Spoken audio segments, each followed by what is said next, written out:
오늘 누가복음 1장 26절에서 38절까지 말씀 통해서 어찌 이런 일이, 우째 이런 일이, 이런 제목으로 함께 은혜 나누고자 합니다. 지난 주일에 사가랴와 엘리사벳에게 가브리엘 천사가 나타나서 너에게 아들이 있으리라 이런 말씀을 합니다. 그랬을 때 사가랴와 엘리사벳에게는 무슨 뚱딴지 같은 얘기니까 이런 일은 우리에게 일어나지 않습니다 라고 비웃었습니다.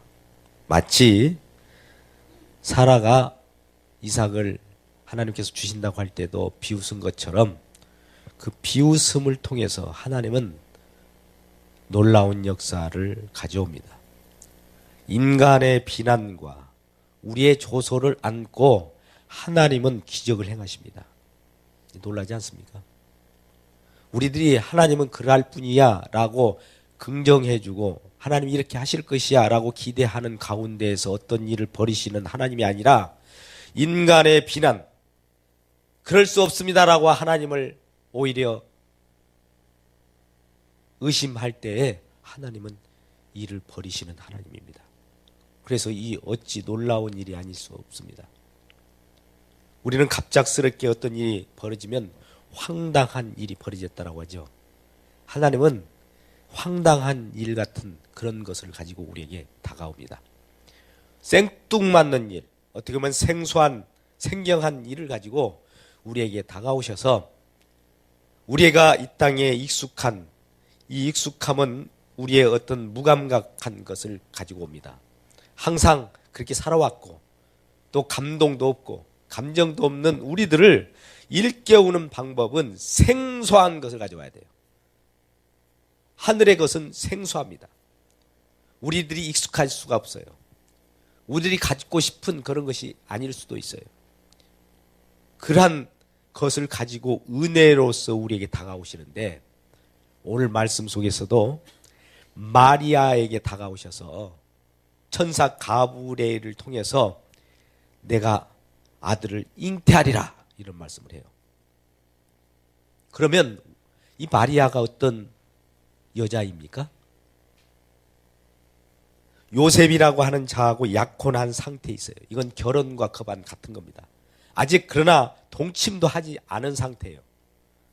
그런데 어떻게 아들이 있으리라고 합니까?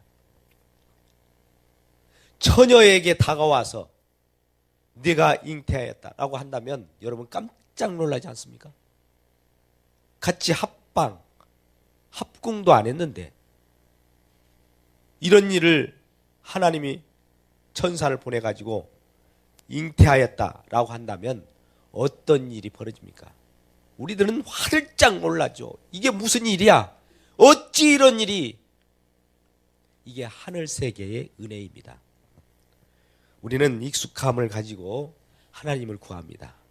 이 땅에 살아갈 때 어떤 것들 기대하는 걸 가지고 하나님이 가는데 그 기대하는 방식으로 하나님의 은혜를 주신 것이 아니라 기대하는 것을 비껴가면서 우리에게 다가오시는 하나님이시에요. 왜 그럴까요?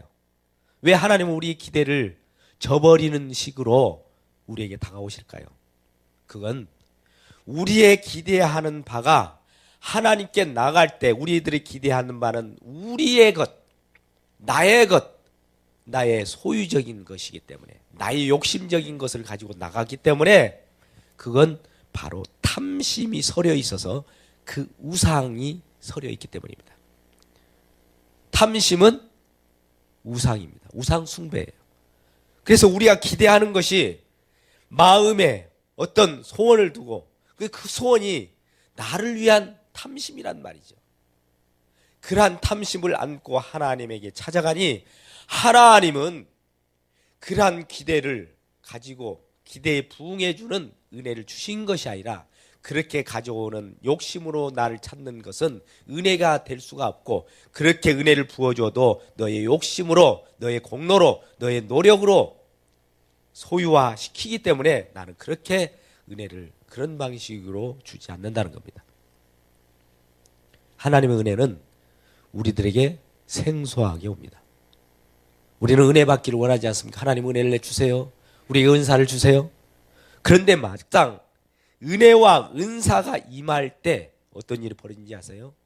오늘 사가랴, 요셉, 또 마리아에게 임한 천사를 통해서 우리에게 가르쳐준 바는 이런 말씀입니다.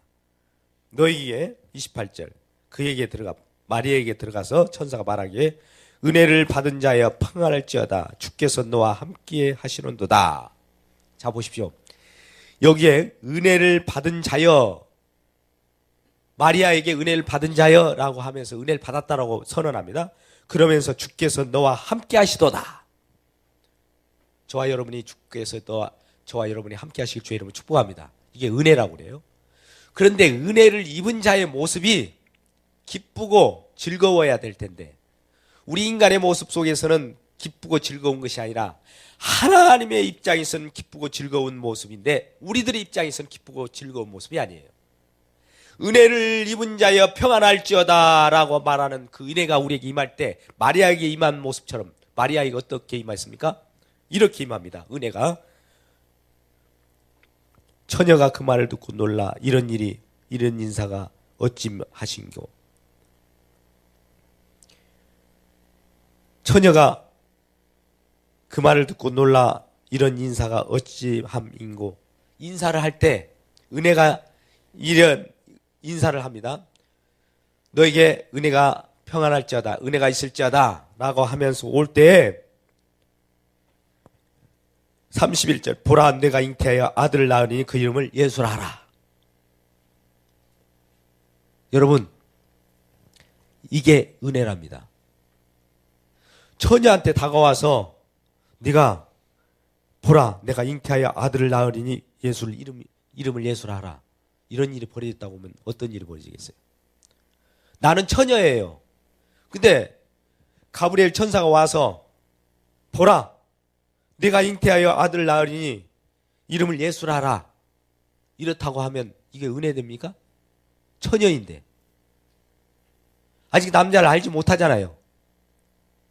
내가 은혜 준 내용, 은혜 준 결과가 이런 거야.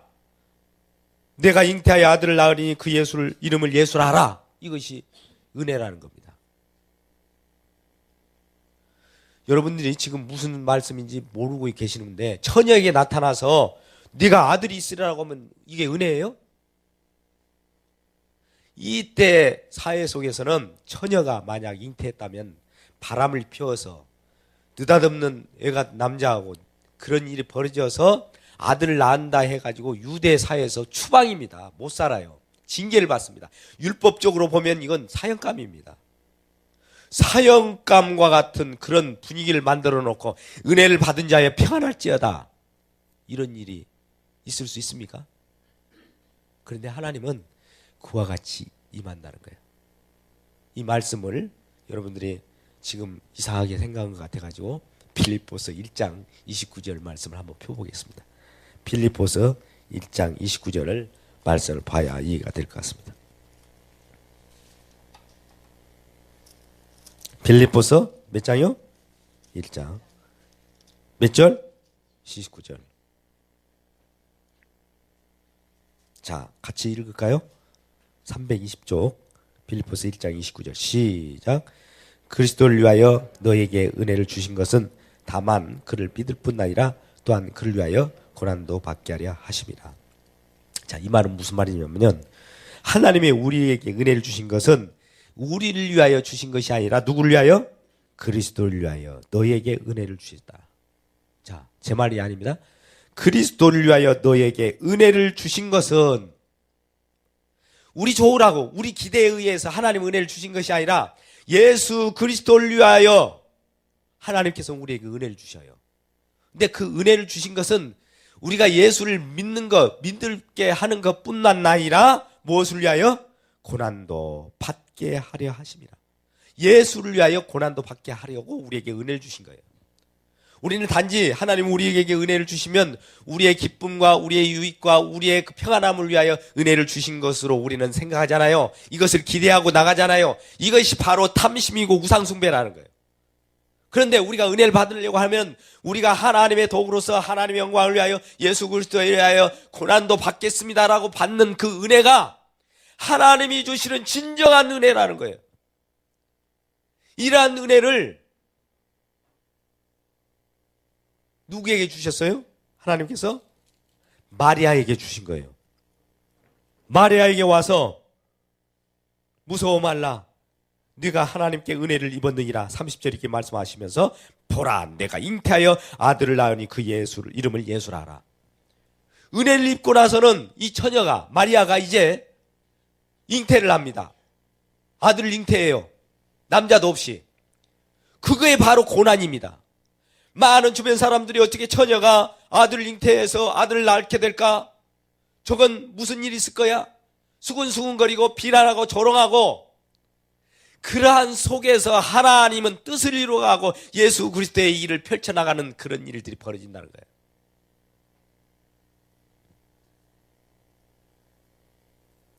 그러면서 이 일이 마리아가 그 말을 듣고 처음에는 황당해서 나는 남자를 알지 못합니다.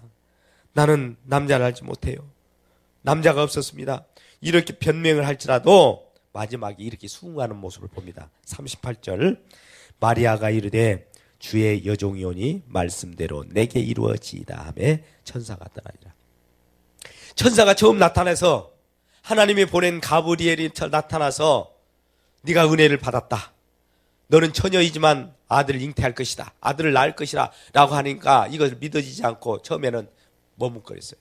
나는 처녀인데 어떻게 이런 일이 일어납니까? 어째 이런 일이 나에게 일어납니까? 내가 이런 일이 일어난다면 주변 사람들 처녀인데도 불구하고 아들 낳으면 어떻게 내가 비난고 조롱거리가 되겠습니까? 라고 염려했어요. 하나님이 이러한 말씀을 주시고 내가 너를 아들을 잉태할지라도 많은 사람들이 수긍하게 해줄게. 이런 조건적으로 잉태하게 한 것이 아닙니다. 잉태하고 아들을 낳으면 조롱을 받게 되어 있어요. 처녀가. 우리들에게 마찬가지예요. 우리에게 은혜를 주시면 하나님의 우리에게 은혜를 우리 받은 저와 여러분이 많은 사람들로부터 조롱을 받습니다. 예수 믿는 것들. 예수 믿는 사람이 왜 이래? 여러분, 우리가 예수 믿는 믿음 가운데 있는 성도들 간에 예수 믿는 자들 비탈을 많이 합니까? 아니면 예수 믿지 않는 자들로부터 예수 믿는 사람들이 지탄을 많이 받습니까? 예수 믿지 않는 사람들이 예수 믿는 사람을 조롱해요. 예수 믿지 않는 사람은 진리도 알 수도 없는 사람이에요. 진리도 알 수도 없고 정의도 알 수도 없고 생명도 알 수 없는 생명 없는 그들이 생명 있는 우리들을 조롱한단 말이에요. 예수 믿지 않는 사람들은 말은 생명 없는 말이에요. 아무리 좋은 말이라도. 예수 믿지 않는 사람들의 말은 도덕적인 훈계는 될지언정 생명이 없어요. 아무리 바른 말이라 할지라도. 부도덕하고 문제 있어도 예수 믿으면 예수 믿는 사람들의 말이 옳은 거예요. 이런 말 하면 부도덕하라는 말이 아닙니다. 믿음 가운데 있는 말은 믿지 않는 가운데 있는 어떠한 옳은 말보다도 더 우월하다는 거예요. 더 우월하다는 거예요. 생명을 주기 때문에.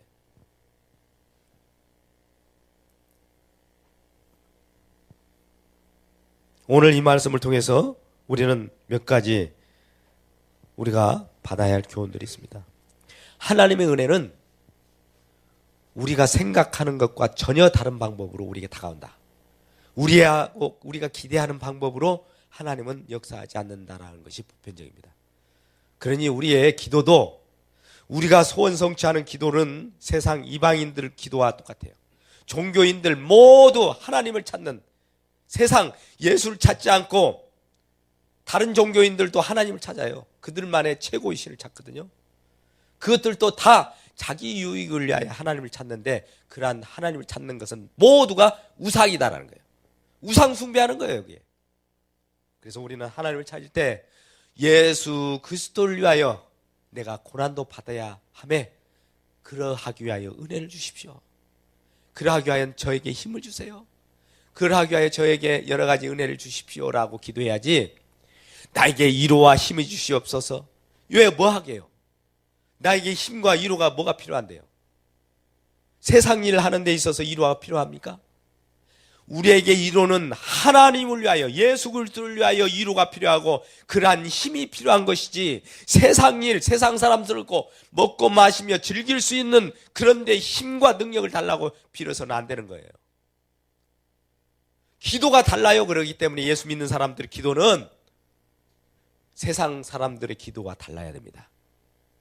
소원 성취를 위하여 기도하지 마십시오. 어떤 기대감을 가지고 기도하는 것보다도 주님께서 우리에게 어떻게 말씀으로 임하실까를 기도하십시오. 오늘 말씀의 내용은 내가 말씀을 이루어서 내가 말씀으로 살 테니 나에게 이러한 것을 주십시오라고 그렇게 하는 것이 아니라, 나는 정말 내 기대는 전혀 상관하지 않고 많은 사람들에게 조롱과 비난을 받을 것을 각오합니다. 그러나 그 말씀대로 이루어지게 하소서라고 하는 마리아에게 고백, 그 마리아의 고백이 저와 여러분의 고백이기를 주의 이름 축복합니다. 38절 말씀대로 마리아가 이르되 주의 의종이오니 말씀대로 내게 이루어지게 하소서. 자, 보십시오. 말씀이 저와 여러분의 가운데 임해서 이루어져야지, 내 소원대로 이루어지면 이 내 소원대로 이루어지는 것이 우리들에겐 좋을 것 같은데, 내 소원대로 이루어지는 일은, 내 소원 속에는 죄가 가득하기 때문에 그 소원대로 이루어지는 그 일 때문에 사망의 길로 가버립니다. 자, 여러분 오늘 말씀을 잘 생각해 보십시오. 내 소원 속에는 예수 그리스도를 위한 것보다도 나의 탐심이, 나의 욕심이 들어있기 때문에 그러한 소원이 이루어지게 되면 결과적으로 잠시 잠깐은 유익할 수 있을지언정 결과적으로 사망의 길로 가버려요. 그래서 하나님은 우리의 사망의 길로 가는 것을 어여삐 여겨서 하나님의 말씀대로, 하나님의 뜻 가운데, 하나님의 의도대로 이루어지기를 원하는 거예요. 그게 은혜라는 거예요. 여러분, 은혜에 대해서 우리는 그동안 오해해 왔습니다. 은혜에 대해서 나의 유익을 위한 어떤 좋은 것, 평안함을 은혜로 착각했습니다. 그러나 아까 빌립보서 1장 29절 말씀 속에서 그리스도를 위하여 우리에게 은혜를 주신 바 되었으니 그 은혜가 예수 그리스도를 믿게 할 뿐만 아니라 우리에게 고난도 받게 하고 여러 가지 조롱거리도 받게 한단 말이죠. 예수 믿는 사람이 조롱거리를 받게 되어 있어요. 조롱받지 않는다면 그 문제가 있는 겁니다. 이 세상은 호락호락하지 않아요. 예수 믿는 사람을 가만히 두지 않습니다. 조롱받지 않아봤다면 그게 예수 그리스도의 은혜가 저와 여러분이 생동감 있게 역사하지 않기 때문에, 예수님의 활동하며 많은 사람이 따라왔지만 수군거린 사람들이 또 많았다는 거예요. 은혜를 받은 마리아가 은혜 받은 결과가 어떤 내용인지 아세요? 방금 같이 잉태하여, 처녀가 잉태하여 아들 낳는 거예요. 이거 비난받을 거 아닙니까? 근데 이 말씀대로 이루어지는 내용이 어떻게 이루어지느냐? 이사야서 7장 14절을 한번 보십시오. 이사야서 7장 14절 한 구절만 보겠습니다. 여러분이 성경 찾는 것을 힘들어하니까 이사야서 7장 14절 말씀 한번 보겠습니다.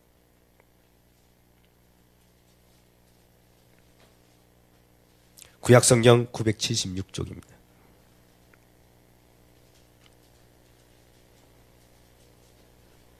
이사야서 7장 14절 976쪽 찾으셨으면 함께 읽겠습니다. 시작. 그러므로 주께서 친히 징조를 너희에게 주실 것이라. 보라, 처녀가 잉태하여 아들을 낳을 것이요 그의 이름을 임마누엘이라 하리라. 아멘. 이사야 선지자가 이미 오래전부터 예언했던 바대로 동일한 말씀이 오늘 누가복음 이 말씀 속에서 31절에 보라, 내가 잉태하여 아들을 낳으니 그의 이름을 예수라 하라. 이게 이루어진 거예요. 아까 마리아가 38절 말씀 속에서도 말씀이 이루어지게 하소서, 이루어지이다, 그걸 인정합니다, 그렇게 고백했어요. 우리는 우리가 하나님의 말씀을 좌우하고 이렇게 움직여 달라고 하는 것이 아니라 말씀이 우리 가운데 이루어지도록 기도해야 됩니다. 보라, 처녀가 잉태하여 아들 낳으니 임마누엘이라 하라. 이사야 선지자는 이미 이러한 임마누엘, 우리와 함께 하시는 하나님이라고 하는 그 임마누엘에서 외쳤어요. 성령을 받고 보니 이 임마누엘 하나님이 예수 그리스도라는 것을 증거하게 만들어요. 아직 유대인들은 이 임마누엘 하나님이 예수인지를 모르고 있어요. 유대인들은 지금도 메시아를 기다려요. 임마누엘 하나님이 누구일까? 아직 오지 않았어. 이 임마누엘 하나님이 예수라고 분명히 오늘 마태복음, 누가복음, 마가복음, 복음서에서 다 증거하고 있는데도 불구하고 이 예수가 임마누엘임을 아직 깨닫지 못한 사람들이 있어요. 아직 성령을 받지 못한 사람들이 있어요. 임마누엘 하나님이 예수의 하나님이에요. 예수 그리스도예요. 누구에게 낳기 때문에? 보라, 처녀가 잉태하여 아들을 낳으리니, 보라, 처녀가, 마리아가 잉태하여 아들을 낳았잖아요. 예수잖아요. 예수가 그 이사야서에서 말씀하신 그 임마누엘이잖아요. 그걸 받아들이지 못하는 자들이 있어요. 이걸 말씀대로 이루어졌음을 누가 고백했습니까? 마리아가. 말씀대로 이루어지게 하소서. 38절에서 말씀대로 내게 이루어지이다. 그렇게 말씀을 고백을 하니까 천사가 알았다. 이제 내가 충분히 알았구나. 내가 전달하는 것 제대로 이해했어. 하고 천사가 떠나는 거예요. 아까 첫 번째 우리는 하나님의 말씀은 우리의 기대대로, 은혜는 우리의 기대대로 이루어지지 않는다는 거 첫 번째 말씀하셨고요. 말씀드렸고, 우리는 세상에 익숙합니다. 세상적인 방법을 가지고 하나님께 간구하지 마십시오. 우리는 세상의 법칙은 인과 율의 법칙이에요. 심은 대로 거두는 법칙이 세상 법칙이에요. 1+1은 2예요. 이건 세상 법칙이에요. 이것도 하나님이 주셨어요. 그러나 진정한 하나님 특별 계시로 우리에게 구속의 역사를 이루어가는 그 은혜는 인과 율의 법칙이 아니에요. 원인이 있으면 결과가 있다라고 하는 그 법칙이 아닙니다. 이렇게 했더니 이렇게 되더라. 내가 하나님 앞에 빌었더니 이러한 축복을 받더라. 이런 법칙이 하나님의 법칙이 아니에요. 인간이 이렇게 노력하니까 하나님이 그 공로를 인정해서 요만큼을 주더라. 이런 것은 있을 수 없어요. 이거 인간들이 바라보는 은혜예요. 그런데 하나님은 인과율을 깨버립니다. 이 세상의 인과율의 법칙이 인간들이 그 익숙하니까 익숙한 우리들을 깨우기 위해서, 눈을 뜨게 하기 위해서, 성령을 받게 하기 위해서, 깨우치기 위해서 인과율의 법칙을 적용하지 않아요. 전혀 특수한 법칙. 하나님이 생경한 방법 우리에게 임해요. 우리의 익숙함이 우리의 무감각과 우리의 타성을 젖어들게 만들어요. 이런 사람을 깨우기 위해서는 익숙함이 아닌 전혀 생뚱맞은 것으로 와야 은혜인 거예요. 생뚱맞은 그 은혜로 마리아에게 임하는 그 은혜가 어떤 것이었다고요? 보라, 네가 아들을 낳는다. 잉태하여 아들을 낳는다. 처녀인데 어떻게 처녀가 인과율로 봅시다. 어떻게 하면 어떻게 아기를 낳는다는 걸 우리가 다 알아요. 남자와 여자가 같이 합방을 해서 그렇게 해서 씨를 주고 또 씨가 난자를 또 이렇게 영양을 먹고 그래서 아들을 낳잖아요. 이게 인과율이잖아요. 인과율, 원인과 결과. 근데 처녀가 남자도 없어요. 근데 아들을 낳는데요. 이 법칙 적용돼요? 인과율을 깨버립니다. 우리의 상식을 깨버려요. 우리의 경험을 깨버리는 것이 하나님의 기적의 은혜의 역사예요. 날마다 그럽니다. 우리의 생각은 익숙함 속에서 어떤 일이 벌어지냐면 미리 과거가 있으면 현재가 있어요. 현재가 있으면 미래를 예측해요. 우리의 모든 통계조사 딱 들어맞지 않습니까?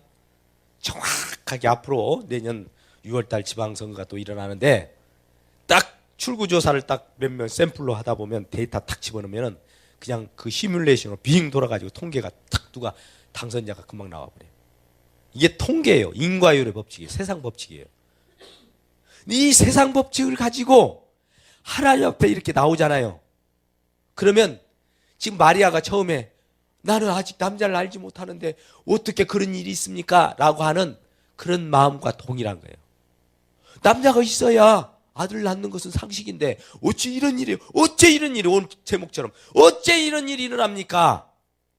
그게 일어나는 일이 하나님이 일어나는 거예요. 인과율의 법칙을 넘어 뛰어넘는 그런 일들이 벌어지는 거예요. 그러니까 우리가 하나님께 나아가는 방법도 인과율의 법칙으로 나가지 마십시오. 정성이면 감천이다. 지성이면 감천이다. 이런 것은 세상 종교꾼들이 하는 거예요. 세상은 법칙이에요. 누구나 하는 거예요. 열심히 노력하면은 그만큼 유익이 있는 거 아니겠습니까? 이거 하나님의 은혜라고 하잖아요. 이건 세상 법칙이에요. 여러분 열심히 일하십시오. 그러면 좋은 것을 얻을 겁니다. 그렇게 하십시오. 근데 하나님의 일은 그런 방법으로 하나님의 은혜를 구하는 것이 아니에요. 그것과는 차원이 달라요. 이건 생명과 같은 거예요. 우리가 무엇을 쌓은들 아무리 쌓아봐야 우리가 쌓아가는 것은 그 속에는 죄인이기 때문에 죄만 양산해요. 아무리 예수 믿는다고 하더라도 죄를 지어요. 그 속에서 만들어낸 거 뭐겠습니까? 죄의 바벨탑이에요. 그러니까 하나님께서는 그 바벨탑을 엎어버려요. 그러니까 하나님의 이름을 그 위에다 세워요. 이런 방법으로 우리들에게 은혜를 입히게 하여서 어떤 우리들에게는 익숙하지 않지만 특별하면서도 진정한 하나님의 말씀이 이루어지게 만들어버립니다. 그래서 하나님 말씀은 처음에 은혜를 받았다고 좋다고 생각하는 사람들이 많았는데 하나님의 은혜를 받으면 그 길은 이제 고난의 길입니다. 하나님 은혜를 내려주세요. 하나님 저를 도우소서. 은혜를 주시면 내가 이것저것 다 하겠습니다. 예, 이것저것 하는 그 길이 무슨 일이냐면 고난의 길이에요. 아까 빌립보서 1장 29절 하반절에 예수를 믿을 뿐만 아니라 고난을 받게 하려고 은혜를 주셨다라고 그랬어요. 그냥 은혜를 주신 거 아니에요. 하나님 맹목적으로 우리에게 은혜 주셔서 뭐 하려고요? 고난을 받게 해서 예수 그리스도를 위하여 살게 하시려고 저와 여러분에게 은혜를 주신 거예요. 근데 이 길이 고난의 길이라도 우리는 고난으로 끝나는 것이 아니라 이게 생명의 길이에요.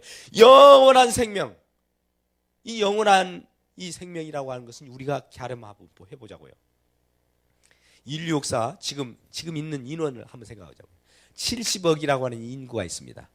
이분들이 지금으로부터 모두가 100년씩 산다고 합시다.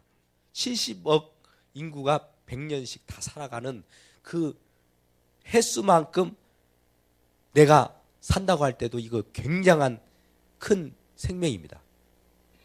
큰 생명의 연장이에요. 근데 이런 것은 세 발의 피도 안 되는 거예요. 영원한 생명이라고 하는 것은 영원히 죽지 않는 그 생명을 우리가 얻는데 잠시 잠깐 고난을 참지 못합니까? 이 영원한 생명은 몇십 년도 아니고 몇백 년도 아니고 몇천 년도 아니고 몇억 년도 아니고 조원 이렇게도 가름할 수 없는 그 생명을 얻는 건데 그 세계로 진입하는데 잠시 잠깐 고난을 못 견뎌요. 그 고난을 견디기 위하여 우리를 위로하고 또 은혜를 주심으로써 이 고난 속에서 잠시 잠깐만 기다려라. 곧 있으면 영원한 생명이 너에게 보장되어 있어. 잠깐 네가 조롱받았을지라도 이 세상 모든 믿지 않는 사람이 너를 조롱할지라도 네가 참고 견디면 영원한 면류관을 얻을 거야 라고 하면 위로하는 이 힘이 하나님이 격려하는 위로가 되고 힘이 되는 것이지, 예수 믿는 것과 관계없이 세상 일에 실패하고 세상 일에서 내가 얻을 걸 못 얻고 또 그런 데서 성공을 위하여 하나님 힘이 필요합니다. 성공을 위하여 하나님 나에게 힘 주십시오. 격려해 주십시오. 이런 은혜는 하나님의 은혜가 아니라 종교인들의 은혜예요. 세상 신의 은혜예요. 은혜라고도 할 수 없어요. 그렇게 힘을 주고 그런 것을 받았다 할지라도 그것은 영원한 생명을 주는 것도 아니고 잠시 잠깐 번쩍하는 성공을 가져올지 모르지만 생명은 없어요. 사망이에요. 여러분 어떤 것을 택하실 겁니까?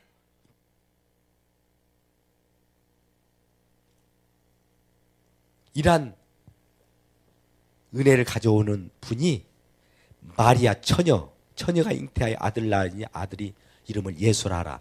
예수가 이제 나타나면 이러한 일들을 다 이루어 가게 됩니다. 우리를 통치하시면서 우리를 영원한 세계 천국으로 그분 아들의 나라라고 하는 그 속으로 우리를 집어넣어서 그가 나에게, 내가 그에게, 그가 하나님에게 함께 성령 안에서 영원한 세계 속에 살아갈 수 있도록 하는 거예요. 그 아들이 어떤 아들인가 보시자고요. 자, 32절부터 보겠습니다. 그가 큰 자가 되고, 누가요? 예수라고 하는 자가 지극히 높으신 이의 아들이라 일컬어질 것이요 주 하나님께서 그 조상 다윗의 왕위를 그에게 주시리니 영원히 야곱의 집을 왕으로 다스릴 것이며 그 나라가 무궁하리라. 여러분, 무궁이라고 하는 것이 무엇인지 아시죠? 하나님 나라, 예수의 나라, 예수가 통치하는 저와 여러분의 나라는 영원이라고 하는 33절에 말씀하지 않아요? 또 무궁하리라고 하는 말씀하네요. 근데 조상 다윗의 왕위로 영원히, 그 왕위는 패하지 않는 왕이에요. 구약에서 예언했던 다윗의 왕조라고 하는 건 다윗은 죽었잖아요. 그런 다윗을 이을 그 왕으로 오실 분이 예수인데, 예수가 야곱의 집, 저와 여러분은 이제 12지파, 예수 믿는 사람들은 다 12지파 속에 들어갑니다. 야곱의 집을 다스리고 우리를 다스린다 이 말이에요. 또 그런 나라는 무궁하시라. 이런 나라를 알려준 거예요. 은혜 받은 저와 여러분에게, 은혜 받은 마리아에게. 마리아가 이러한 은혜를 받았다고 설명을 하는데도 불구하고 마리아는 어떤 반응을 보입니까? 34절 보십시오. 저와 여러분 반응과 동일한 거예요. 시작. 마리아가 천사에게 말해도 나는 남자를 알지 못하니 어찌 이런 일이 있으리까? 인과율의 법칙으로 지금 판단을 하고 있죠. 남자를 알아야만 아들을 낳는다는 것은 인과율의 법칙이죠. 세상 법칙이에요. 세상 법칙으로 이해하려니 이해가 안 가요. 하나님의 은혜는 세상의 지혜로는 얻을 수 없어요. 성령이 와야, 성령이 나를, 지혜의 성령이 오셔서 그걸 가르쳐 줘야만 아는 거예요. 그래서 35절 천사가 대답하여 이르되 성령이 내게 임하시고 지극히 높으신 이의 능력이 너를 덮으시리니 이러므로 나실 바 거룩한 이는 하나님의 아들이라 일컬어지리라. 그분이 하나님의 아들이라는 거예요. 예수가 하나님의 아들이라는 겁니다. 우리 한국적인 생각으로는 이런 생각을 해요. 하나님보다도 아들은 높지 않는 거구나. 아들인데 뭐 아버지의 아들은 아버지보다 권한이 적겠네. 아니에요. 오늘 말씀 속에 기록되는 유대 사회 속에는 아버지는 그 아들, 장자, 아들과 동일한 격이에요. 권위가. 그래서 장자권을 주잖아요. 내 권위를 이양합니다. 아버지의 권위는 아들의 권위예요. 여러분이 묻겠습니다. 엄마 소도 소져요. 소새끼는 망아지예요? 소새끼는 소예요? 망아지예요? 소예요. 같은 소예요. 송아지는 소예요? 아니에요? 송아지는 강아지다. 2번. 송아지도 소다. 몇 번이에요? 소잖아요. 아들이 장차 성장하면 그 아버지가 되는 거예요. 자녀가 성장해서 부모가 되듯이 또 동일한 거예요. 근데 우리 사회 속에서는 그 이해가 안 가잖아요. 히브리 사회 속에는 아들이라 하면은 아버지 동일한 권이에요. 장자권. 그래서 중요한 거예요. 하나님의 아들이라 하면 하나님이다 동일한 말이에요. 예수 그리스도가 아들이라고 하는 말은 예수 그리스도가 하나님이란 말이에요. 이러한 하나님이 우리와 함께 한다는 이 사실이 두 번째 우리에게 놀라운 교훈의 역사를 저와 여러분이 갖기를 주의 이름으로 축복합니다. 이러한 우리 주님을 믿고 산다는 것이 엄청난 그분은 크신 분이라고 말씀하시잖아요. 그분은 큰 자가 되고 그분은 높으신 하나님의 아들인데 그분이 저와 여러분과 함께 한다는 거예요. 이분이 세상을 창조하신 분이에요. 이 세상을 창조하실 뿐만 아니라 지금도 지구를 몇 바퀴 돌리고 우주를 창조하고 별똥별이 있는 그 은하계를 지배하고 계신 분이에요. 그분이 저와 여러분을 영원한 생명길로 가기 위하여 우리들에게 은혜를 주신 거예요. 그러니 저와 여러분이 세상 일에 잠시 잠깐 고난을 받고 실패한 날 한들 그게 무슨 대수겠습니까? 영원한 믿음 안에서 하나님의 나라에 등극한 저와 여러분이 영원한 세계 속에서 부유함을 가지고 흡족하게 기쁨으로 살아가는 저와 여러분 되시기를 주님의 이름으로 축복합니다.